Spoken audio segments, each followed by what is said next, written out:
1 तासात होणारी स्पेशल पितृपक्ष थाळी बघा. Wow super. खूप छान मम्मी, बेस्ट.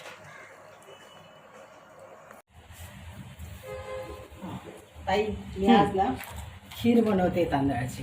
हां तांदळाची खीर बनवते. तर आता त्याच्यासाठी बघ मी आता 3 चमचे बासमती तुकडा तांदूळ घेतला. अरे वा. तो भिजवला. हां आणि थोडासा मिक्सरमधून क्रश करून घेतला. तर 2 चमचे मनुका, 2 चमचे काजू, 2 चमचे बदाम आणि थोडेसे गार्निशिंगला हे ठेवले. हे होतेच मग केलेले म्हणून ते घेतले. हां आणि 8 चमचे साखर लागेल आपल्याला. आणि त्याच्यामध्ये थोडंसं खोबरं टाकेल आणि थोडं मिल्क पावडरने आपली एकदम क्रीमी होणारी खीर. कारण आपण कुठलं हे वापरतो, आपण काय वापरतो, हे गाईचं दूध वापरतोय. Milk powder. हां मिल्क पावडर टाकायचं म्हणजे त्याच्यात एकदम क्रीमी होणार आहे. आणि थोडंसं खोबरं आणि वेलची पूड. आता मी करते. हां हो. हे थोडेसे ड्रायफ्रूट्स पण भाजून घ्यायचे आपल्याला.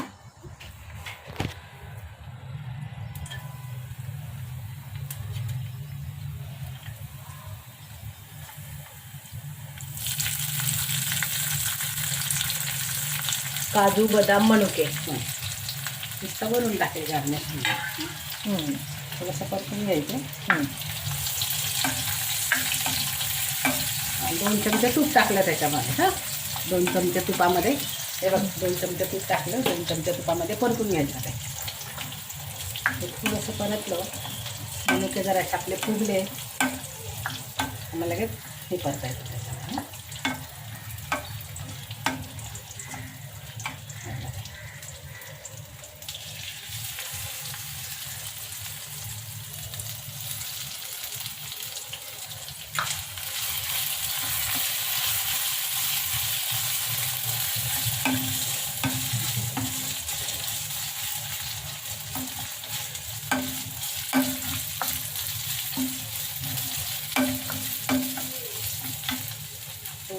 आपल्याला 2 जणींसाठी भरपूर होतं.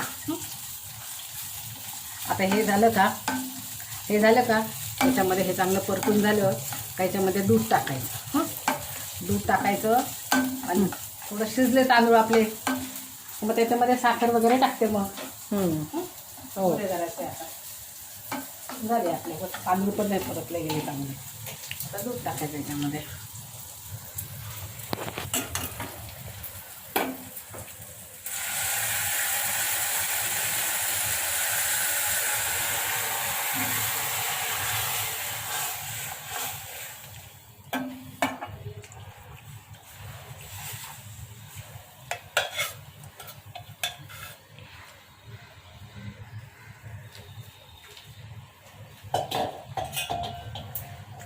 त्याच्यामध्ये तांदूळ शिजू द्यायचे. थोडेसे शिजले तर मग टाकायचे साखर. तर आधीच जर टाकले तर मग तांदूळ लवकर शिजत नाहीत. हो.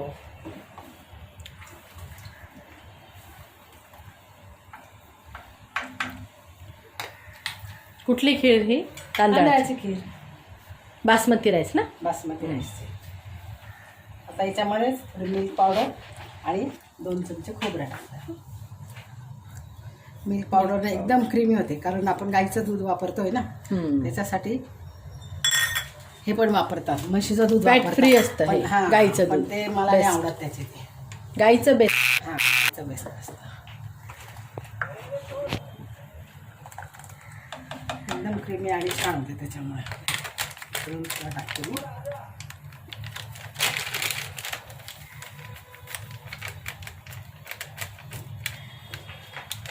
आणि हे टाकल्यामुळे आपल्याला साखर पण कमी लागते ना.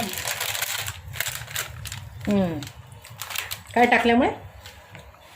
मिल्क पावडर टाकल्यामुळे हो साखर पण कमी लागते. कमी लागते. क्रीमी पण होते. छान हो. होते, घट्ट होते. एक प्रकारचा खवा कसा टाकतो आपण.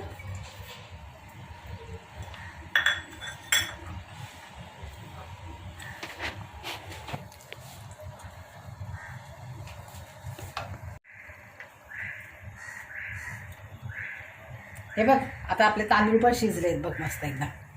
अरे वा मस्त शिजले ना. हो. आता त्याच्यामध्ये काय टाकायचं, हे पोह्यांचे 4-5 चमचे साखर टाकायची जसं गोड पाहिजे, कारण मिल्क पावडर टाकली ना आपण. हे बघा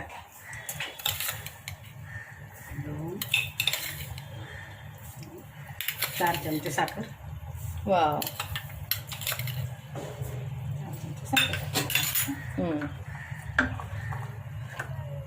आता वेलची पूड टाकली का बघ किती छान सुवास येईल लगेचच.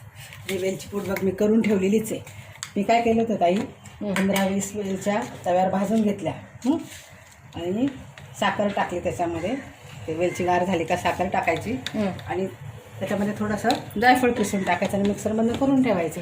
म्हणजे जेव्हा पाहिजे आपल्याला तेव्हा लगेच, म्हणजे प्रत्येक वेळेस करत बसायची गरज नाही. आणि याची साय जी होती ना, ती साय पण बघ मी याच्यातच घेतली सगळी अशी कडेकडेने.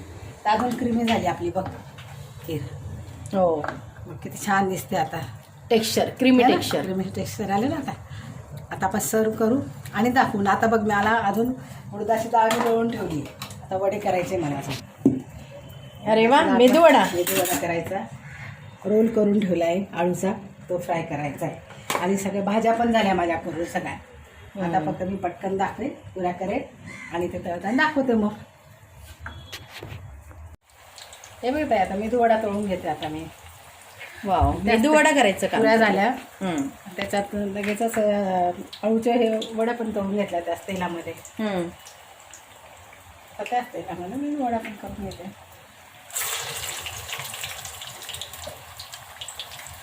इथे खीर झाली तांदळाची, सगळ्या भाज्या झाल्या. इथे पुऱ्या झाल्या, सगळ्या भाज्या आहे इथे सगळ्या झाकून ठेवलेल्या स्टीलच्या डब्यामध्ये.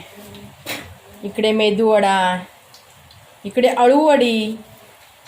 वाव, झालं जवळ सगळा स्वयंपाक झाला आता. ओके नाही वरण भात पण झाला. सगळं झालं. मेदूवडा ना किती टम्म फुगलाय.